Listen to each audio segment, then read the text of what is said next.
దావీదు యొక్క సింహాసనాన్ని లాగే ప్రయత్నం చేసిన కొడుకు ఎవరు?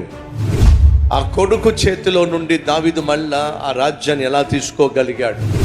ఆ తరువాత తాను బహుగా ప్రేమించినటువంటి సొలొమోను అనే కుమారునికి ఏ విధంగా రాజ్యాన్ని అప్పగించాడు? బాధ్యతలు అప్పగిస్తూ సొలొమోను పిలిచి చెవులో ఏదో చెప్పాడు. ఏం చెప్పాడు? సొలొమోను ఏ విధంగా తన సింహాసనాన్ని స్థిరపరచుకోగలిగాడు? అంత చిన్నవాడు అంత అద్భుతంగా పరిపాలన ఎలా చేయగలిగాడు? వచ్చే ఆదివారం తండ్రులు తల్లులో మన జీవిత ప్రయాణం ముగిసినప్పుడు మన పిల్లలకు అప్పగించాల్సిన బాధ్యతలు ఎలా అప్పగించాలి, ఏం చెప్పి అప్పగించాలి? అద్భుతమైన సందేశం వచ్చే ఆదివారం అసలు మిస్ కాకండి. ప్రతి ఆదివారం ఉదయం 6 గంటలకు, 10 గంటలకు, అలాగే సాయంత్రం 6 గంటలకు కల్వరి టెంపుల్ ప్రాంగణం, కిమ్స్ హాస్పిటల్ ప్రక్కన, ముక్తి నూతలపాడు రోడ్, ఒంగోలు.